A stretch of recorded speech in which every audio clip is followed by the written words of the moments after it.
Hey, everybody. Welcome to another AAFCA Roundtable. Today, we have the honor of speaking with the director and star of The Angry Black Girl and Her Monster. Joining us today for the Roundtable are Carolyn Hines, she's in Toronto, Jill Monroe, who is in Los Angeles, Karan Lenoir, who is in Charlottesville, Nancy, who is also in Los Angeles, Dana Abercrombie, who is in New York. And Anthony, are you in New York too, or are you in DC? Why am I drawing a blank? Brooklyn, okay. And myself, Katia Woods, your facilitator, I am in Philadelphia. Death is a disease. It infected my brother, Chris. My hypothesis? There's a cure.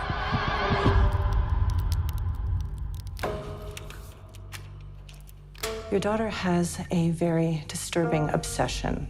What obsession? Death. Just think about your brother. You didn't have the chance to bury him. Just wish I could catch who took his body. Death is the disease that broke my family. I'm sick of seeing it.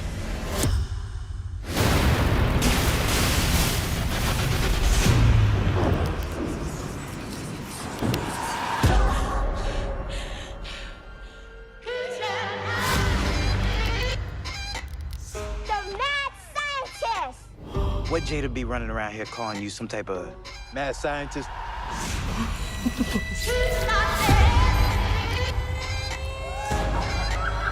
Can I hang out with my friend? What friend? Chris. Where did you see him? He talks to me. Ew.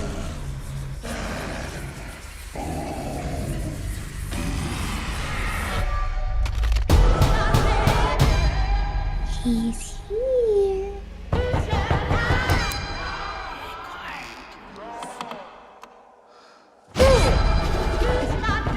What are you doing?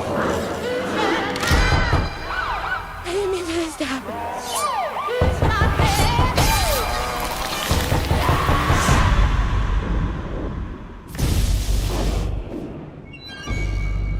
They called him a monster, and he believed it.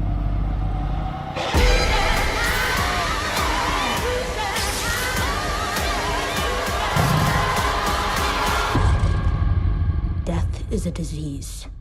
There's a cure. Hey, it's Jill Monroe, Access to the Life. So I really enjoyed the film. Bomani, I want to start with you. When you came up with the concept and you wanted to focus on the mad scientist, so to speak, what made you take that approach instead of maybe centering the film from the creature's perspective? How did you decide that you wanted a young Black girl into science to be your center? Well, first it starts with the literature, and I think a lot of people have lost sight of the fact that the monster is just a side character of the book, and the book is about Frankenstein, right? Right? It's like, and the book does an incredible job of showing the rise and fall of this man, or mad scientist, as you would say. So to me, what I wanted to do with this was, refocus that, and bring it back to where the story belongs, which is in the hands of, our lead, Vicaria. So I really wanted to ground her and, and justify her mad scientist, if you will, her ambitions, and base it in reality as much as I possibly can. Because when I read the book, I felt like, Victor Frankenstein, like she was writing it for the time that she was in. She wasn't, that's what I felt like when I read it. And it felt more like a drama, like this tragedy, like this tense situation for this man who did something crazy. So it started with the literature, and then as it branched out, it also became about, I have two older sisters who I grew up with, who are basically my first contact with intelligence.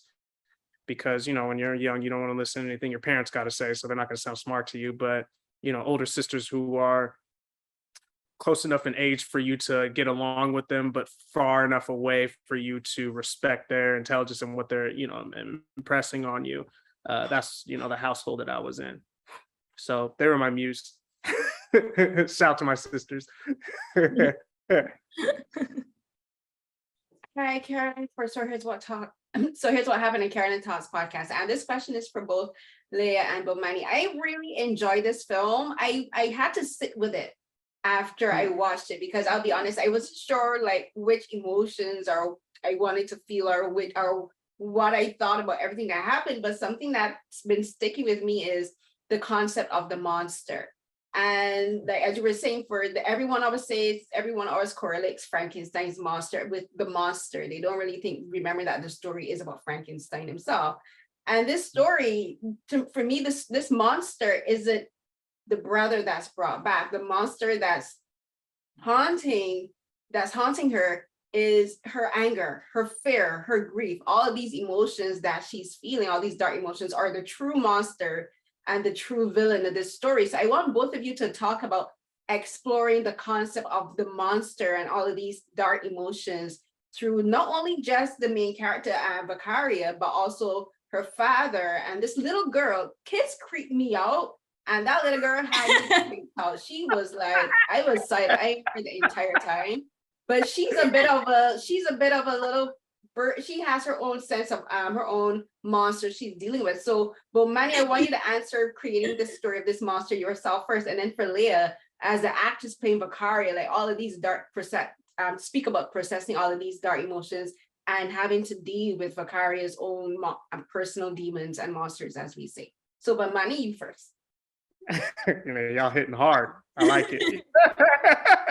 Well, shout out to Imani Summer, you know what I mean? Shout out to Imani, she really brought the heat. But no, I mean, for parts of this, I do love leaving it open for interpretation, because I'm a big believer in a movie's relationship with its audience and how it speaks to you and things of that nature. So some of this, I will leave a little bit murky, because I treasure that, because there are a lot of movies that I watch that mean something to me, and it's like, it allows me to kind of sit and think and things of that nature. So, I don't want to dispel any of that for you. But as far as just dealing with like the representation of these monsters and these demons, I do think, coming from this story of just understanding, systemic pressure and how it can mess with our emotions and things of that nature. And, how, I think as humans, how we can transfer, whether it be our trauma or our demons or, chips on our shoulder, is important. For me, with Vicaria, an element of her is like, this is how she's dealing with, her emotions and what she's going through. Is through her book smarts and her intelligence and things of that nature. She, I think that this is how she processes these things. So for me, like, I think those are crucial elements what I was thinking about while writing this movie. And, Leah can speak to, her side of it as well. Yeah, again, it's kind of hard to say without giving too much away. But I think that was definitely the goal going into it, is really understanding the relationship with the creature, especially with Chris. And like you said, it's like a manifestation of all of her loss, all of her grief, all of her pain, her anger. And it all kind of manifests into what we then see as this quote unquote monster. But what I loved about this film, even reading the script, was you can obviously tell that there's multiple horrors here. It's not just the I don't want to say fantasy, but like the Frankenstein, Mary Shelley book aspect of it, where you're focusing on an actual monster. But like Bomani was saying, with systemic pressures, there's a lot of real horrors that happen in our own communities. And that's something that we're able to touch on. And just being like a young 17-year-old girl at the time when I was doing the movie, those were parts of Vicaria that I could relate to most. And if anything, her going to what maybe to some people the most extreme version of dealing with her grief, it was almost healing in a way to see that that was her main objective or a reason or way that she got through her pain. Anthony with the movieblog.com. Thank you so much for this movie. I really enjoyed this movie. I'm still kicking myself for not checking it out in Austin. But I wanted to touch on a question I had about for each of you. Can you describe to me maybe a specific scene that was difficult or challenging for you to film? And this is for both Bomani and Leia. And if you can you tell us why? Each week was different because we were on location for 1 week, and then the next week we were like inside of a set. And I think we did all the like traumatizing things in like 2 days. Yeah. So like, I think it was like the pocket of, and again, don't want to give too much away, but there were certain death scenes that were quite hard to shoot. And it's simply because I guess as an actor, especially when you're coming from a different scene, maybe one that you filmed the week before, it's always hard to like get back into that mindset, especially we're running, we're screaming. There's a lot of like scary aspects that are also going on. So I think there were 2 days. The first one was, sorry for spoiler, but death of my father, death of Donald. And then the second day, it was one with me and Denzel. And it was right after we had done the scene with Keith and the machete. And we had gone into like this, we have like a great scene with us behind like one door in a room. And we're also trying to fight off this monster. But at the same time, it's a really great moment because we have to, one, hold each other accountable, and two, work together as a team. So I think it was important to both of us to just hit each of those moments while also dealing with like North Carolina heat, which if anybody's from the South, y'all know it's not to be played with. So probably, I would say probably those two scenes. Yeah, definitely. Make sure I'll put spoiler alert on, Yeah, spoiler alert. Hopefully this comes out like after. Protect the audience. Yeah, protect the audience. But yeah, no, I think like I think that was probably the toughest, and made me, looking back, I was like, because I didn't really foresee it at the time. It wasn't until I was in it when I was just like, oh, like these scenes shouldn't have been placed back to back. It's taxing for the actors, but it wasn't something, as like a first time director, it's not something I'm thinking about. I'm just like, oh, we gotta, get things done, right? So, and I think like doing that can be very taxing and very tough, so I think putting those back to back, that was probably the toughest part, not just for the sake of, because of time constraints and things of that nature, but also just the tax it was putting on, like, on Leia and them, kind of doing these scenes back to back. So wouldn't do that again. Won't happen again. I learned, but really is a testament to the power of both of them, because they pulled through and gave just such incredible performances for those moments, so yeah, that's what I would say. Hi, Dana Abercrombie, The Coalition. I absolutely love this. And what I loved was how you took it out of the environment and what it's known for, and you kind of replaced it in an environment that reflects us and our struggle.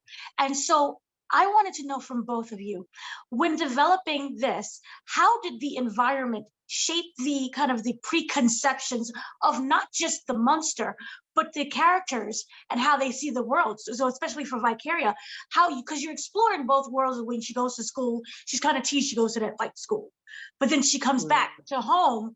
So mirroring, basically putting into both of those environments, and also the preconceptions that they may have, and also how she deals with the monster. I think it's important to kind of be discussed, because a lot of us, in our community are coming from a lot of different places. We're branching out and we're coming from a lot of different places. And I think for this movie, part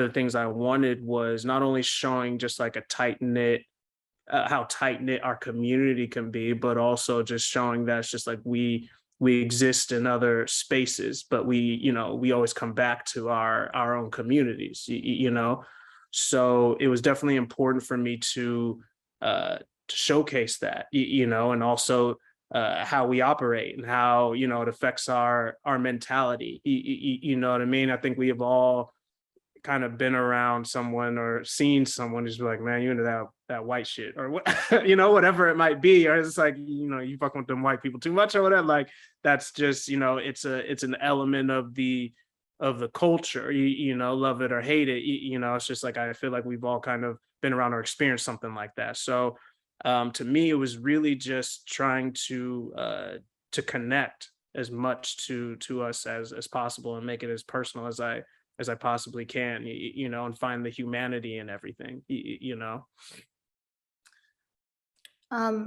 Yeah, it's a great question, but like Bomani was saying, yeah, there's so many different layers to every individual that's a part of that community, and then that community almost plays like one character in our film, you know. But what I loved about playing Vicaria, and that's something that's very relatable, like you can see she goes to school, and it's almost like in any other film there would be this need to like code switch, you know, or like you have to act as one way within your community and a different in another. With Vicaria, it doesn't feel like that at all. She's one of those characters where it's like she doesn't care who's around her, she's going to believe in what she believes in, no matter who you are, no matter what your opinion is. And I think again, there's different horrors here as opposed to just like the fantasy element. And the most scary part of the film is the real and actual horrors that happen in our community. And you can't really show that unless you show all the different places and all the different things that we go through as people. Hey, this is Karan from Karanism.com and Love Music Pleasure. I did a trigger warning before I watched this film. Hold on, what did you say? You said you had what? The trigger warning before watching this film. I knew it was a horror film, but I found myself singing. I found myself humming. These are the people in my neighborhood. And I believe we need to take responsibility for our own monsters. I really do. But there are so many in this film, just grief, poverty, redemption, death, resurrection. I thought it was really interesting that Vicaria is a scientist in her own right, but I was really disturbed and connected with the way that she was emotionally and physically extorted throughout this film.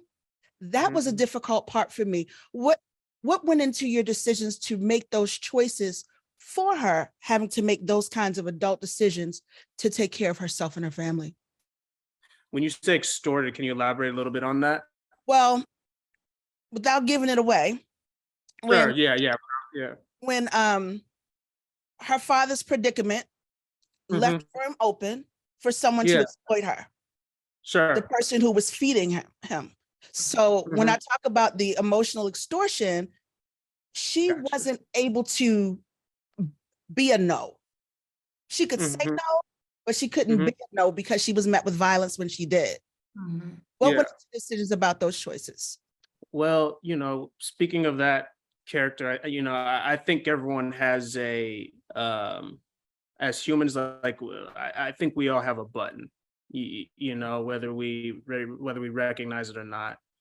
And I think we all have something that, you know, that'll make you fold, right? And I think that's part of being human. You know, another word for it is that, you know, we all have a vulnerability. You know, we all have a weak spot, an Achilles heel, you know.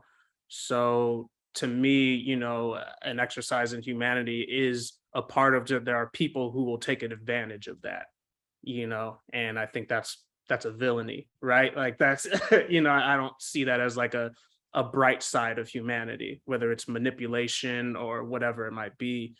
So to me, to be able to see the full scope of Vicaria as a human, you know, as a fully fledged human, and trying to get as close to her humanity as possible, I believe understanding why she's moving the way she's moving and what can make her fold is important. And to me, that, you know, when they're on that hill arguing for the second time and he kind of says what needs to be said to her to make her get back to where she is, lets you know everything that you need to know on, you know, why she's doing everything she's doing and why she's stuck, you know. So yeah, I hope that answers your question in some shape or form. Like,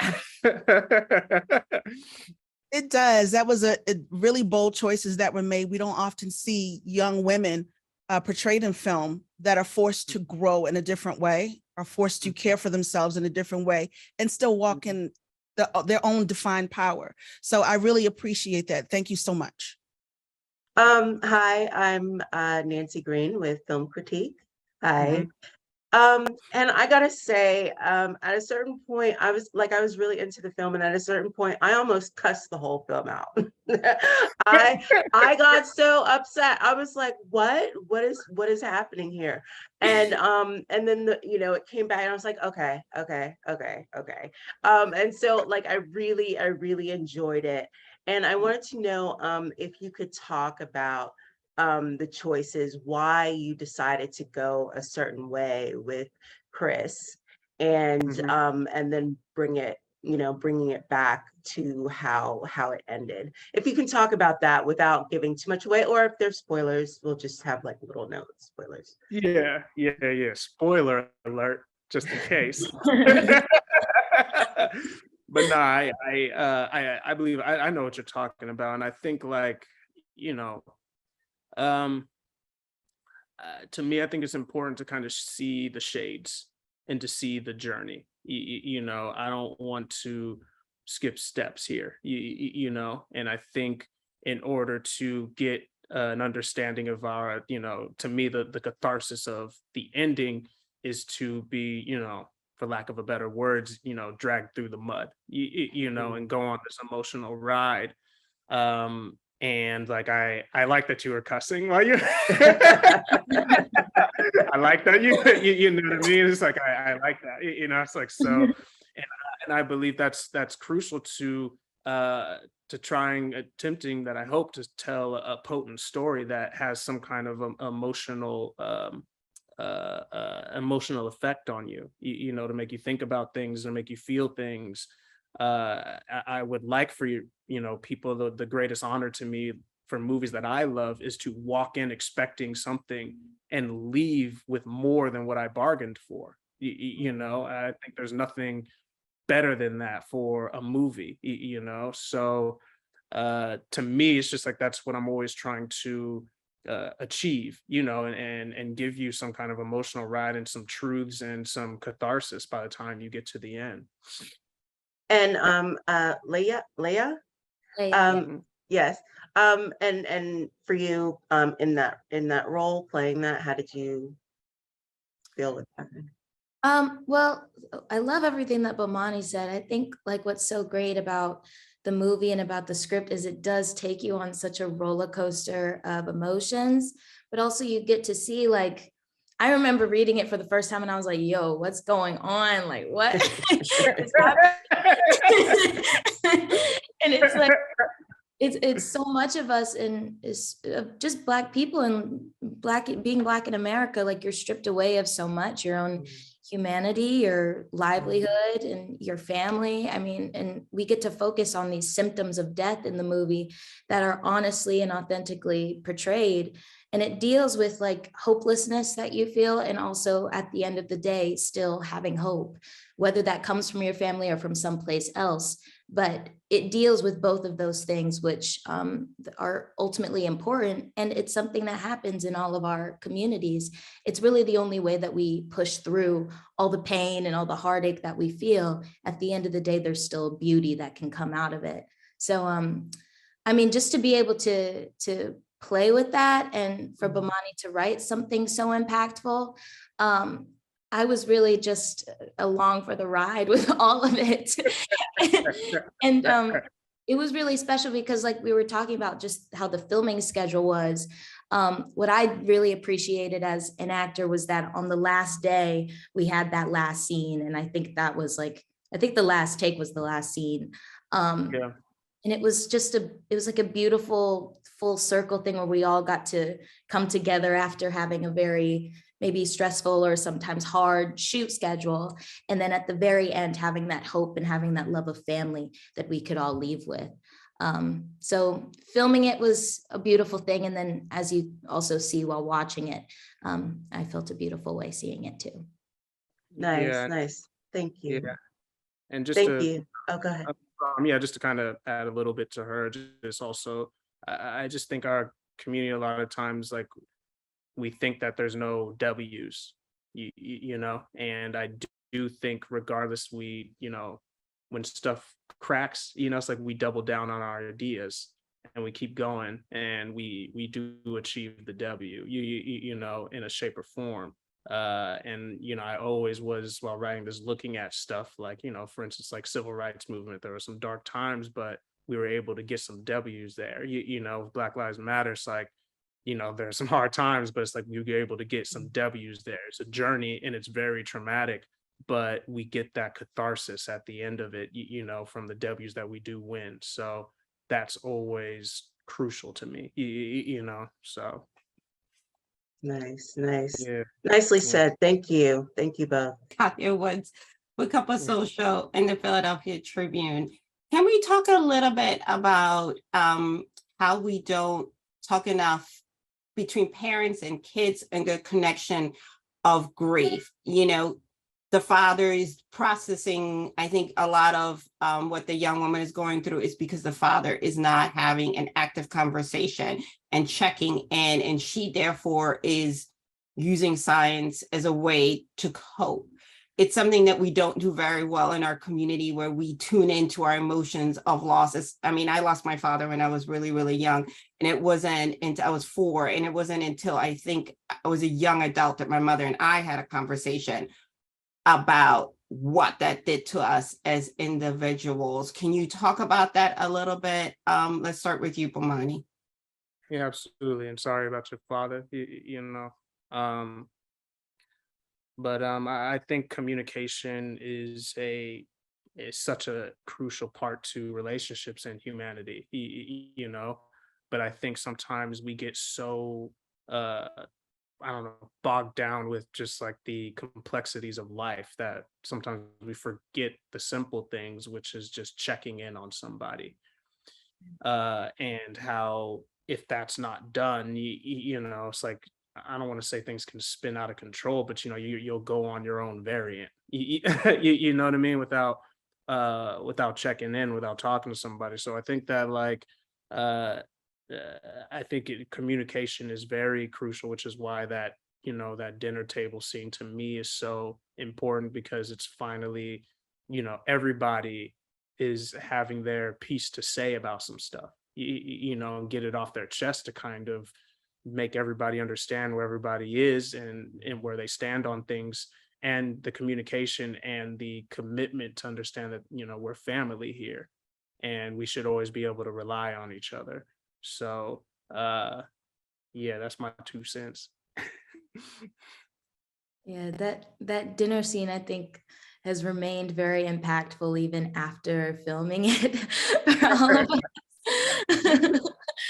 But it's true. It's one of those things, and frankly, I'm still young. I mean, I've experienced, like, my first experience with death was like 2 years ago when I lost my grandfather. And even that, it's just, and even seeing how maybe older people or your parents are affected by those deaths, and there's lack of communication. I sometimes feel like we fully don't know how to heal, or we don't know how to grieve. We don't know how to get that conversation started. And that's why things like that dinner scene in our film is so prevalent, because it at least opens the door for that conversation, or what will happen if we just talk about it.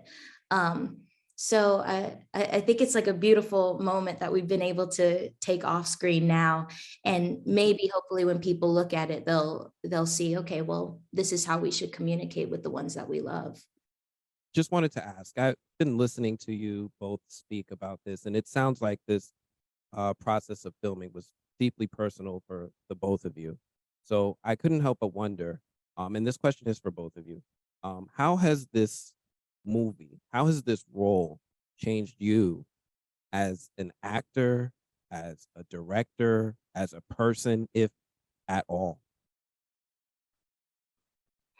Yeah. All right. Man, y'all are I love this. Hard. Let's get into it. We only got 30 minutes, baby. Terrible, man. It's like, nah. For me, honestly, like what this showed me, it showed me that directing is a much bigger job than just like, trying to craft a story, right?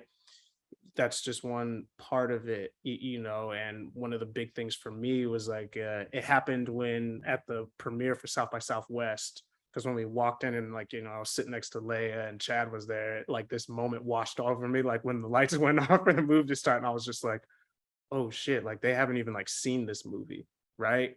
And they could be walking into basically like a shit show, right? Like, it's like, and it made me like realize that like, as a director, you're also the first line of defense for your actors and crew members, like creative intent, protection, and fostering a space for them to be able to express themselves and trying to protect that as much as possible. And I realized that the umbrella for what I'm doing is much bigger than just, the small part of crafting the story. I'm also trying to protect Leia and protect Chad and all of them, because they could be given the performance of their lifetime, and then it's in a wide, this wide shot, and they're this small in the frame, and you know what I mean? It's just like, it doesn't mean anything, but they don't know that, when we're filming. So like, to me, it's just made me much more apparent because of how vulnerable, something like Leia is on screen, and how, protecting her performance as much as possible and things of that nature, and making sure it speaks, so they know, that what the BAFTA queen could do. It's like, so to me, like it really altered what my understanding of, directing is, as well. Well, I guess for me, this was my first time ever leading a project. My first time like working every single day on something and having to be Vicaria for what felt like much longer than I had to be Leia for that month of June. I would say it made me more confident, I think, in what my capabilities were. You have to have a lot of trust in yourself as an actor to just be able to go for it and be free to play. Bomani already made the environment super safe and comfortable to be able to do so. And a lot of it was me just getting over the mental hurdles, or not even burden, of overthinking or overanalyzing anything, but just being able to stay present in a moment. So if anything, I felt I came out of this entire experience being able to trust my gut a lot more. And I felt I was more confident in my capabilities than I'd ever been. I had worked on TV series, and Equalizer is my main show. And I learned so much on Equalizer, but you don't get a lot of time when you're on a procedural to really play with what you've learned and see if things work and see if things don't. And with Angry Black Girl, I was able to use everything I've learned in this one space. And for that, I'm just extremely grateful that I even had the opportunity to play Vicaria, but have the opportunity to work on this film. Well, thank you both so much, Leia. Based off of what I've seen, this may have been your first leading film. It definitely will not be your last. I really appreciate your time. Thank you. Thank you. Hi, Carolyn again. So again, this is a question for both you, Bomani and Leah. So as I mentioned in my first question, I talked about the monster being the dark emotions that Vicaria was experiencing. But one of the other themes in this film that I really, really appreciated was sisterhood and the community that the female characters have. And I thought it was very special, especially because the original Frankenstein story was written by a younger Mary Shelley. She invented the supernatural and the supernatural genre. And so now you have a Black girl who is her own version of a Mary Shelley. She's doing something that scientists, if you're looking at this universe as being real, are saying is impossible, bringing back the dead to life, exploring science in a way that other scientists for years wouldn't have been willing to explore, that we know anyway. But I want you, Bomani, to talk about centering the story around, to me, not just one Black female character, but there's also the character of Aisha, and that creepy little girl, Jada, played by Amani, and how these three young Black women, I think, talk about the generations of Black women, you know, like there's the young, there's the teenager, burgeoning young woman, and then there's the mother, a burgeoning mother, and if your sisters perchance played a part in inspiring these characters, because at the beginning you said your sisters were your first connection with intelligence. And so I thought it was special that we have these three young female characters having this connection and showing how smart they are. And for you, Leah, talk about working with Amani and Riley and forming your own connections with these characters to help bring them to life and how they inspired you. Because like one of my favorite scenes is the scene where Bakaria is getting her hair braided by Aisha on the front step. Like I was like, that's my childhood right there, going to my neighbor, getting my hair braided. So I want you to talk about you're working with these young female actresses and forming your own community with them on set. So Bomani, we'll go with you first. Yeah, no, I think that, listen, I have a mother, it's like, I have a mother and, two older sisters, a middle older one, and then like an older one. So like, I definitely think, whether I like it or not, subconsciously, they were always my muse in this, but and my sister, my middle child sister, she was a weird little girl. So like, I won't put her on blast, it's like, but she was a strange one when we were little. But I think all those things were filtering through for this, and showcase it. Cause I would wake up in the middle of the night and hear both of them talking about shit that they didn't think I heard them talking about, and so I was, so, it's like, and the stuff that they, imparted on me, like that, specifically that scene with Riley when she's talking to her little brother, that was just what my big sister said to me. Like, that was just stuff that she would be doing. She's like, you go to school and you get educated with whatever weird shit they're telling you, and then you come home and I, have to uneducate you from the lies that they're saying, so to me, it was all basically coming from this human place of these women in my life trying to protect me and educate me, and my sister's trying to, so I can move through this world, and that was always an important part to them. They always told me when they're imparting this wisdom on me, it was just like, I'm only telling you this because when you get out there, it's not going to be as easy and you need as much weaponry to defend yourself as possible, so it was really just a testament to that and showcasing, at least what, home life, as far as I'm concerned, like, for me, I can't speak for everybody, but for me, this was what my humanity looked like.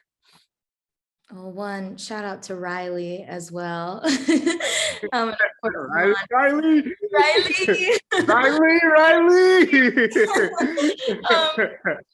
She's one, they're both sweethearts. I think from the very first phone call I had with Riley, because it was with Bomani where he kind of connected us both. She just has such a warm presence about her. And it's the same thing with Amani. She immediately felt like my little sister. I think we all just kind of like felt a bond when we first met one another. And it made scenes with them extremely fun. And again, I don't want to say not as difficult, but there was just something that was familiar about this feeling of sisterhood that I could relate to. Where I didn't have to pull or find anything too far within myself to get to a point where I felt comfortable with them.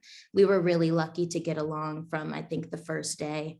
And even now, like when I saw them at our premiere at South by Southwest, like we just see each other and I feel all like warm and fuzzy inside. So that's just working with them. But I think that relationship between Vakaria, Aisha, and Jada is such an important one. And even specifically with Aisha and Vakaria, because these are two young women with completely different perspectives and mentalities. A lot of the time, Vakaria doesn't agree with the things that Aisha has to say. But again, you see them, these two young women having completely different opinions, but they're still able to have dinner together. They're still able to be love surrounding them and with them. So again, that love that we have on screen, it definitely translated on screen. And I really hope I get to see them both soon. Great, thank you so much. And I just love the whole idea of having not only Black women representing Black women in STEM, but also in social justice and advocacy, because I see Aisha and Jada representing both that, you know. So I appreciate that you gave us these characters, Bomani and Ferlea, you and Jada and Amani and Riley, for giving us these three representations of what Black women and what Black young girls are, you know, in real life. This is who we are in real life. So I appreciate it. Thank you so much. And I didn't give them to y'all gave them to me. I'm just I was just putting it all black and white, and they're already existing in the world. You know, we got our queens out there. So I'm just glad that it was able to resonate with you, you know, and that you felt like there was some truth being, told and that it connected. So I appreciate that. Well, Leah and Bomani, we want to thank you so much for joining us on this edition of AAFCA Roundtable. You can catch the all-Black Shutter RLJE film, The Angry Black Girl and Her Monster, in theaters and on digital and on demand on June 9th. And make sure you go out and support. On behalf of the largest group of television and African-American film critics, we want to thank you for joining us. Yeah, June 9th, baby, in theaters. Holla at us.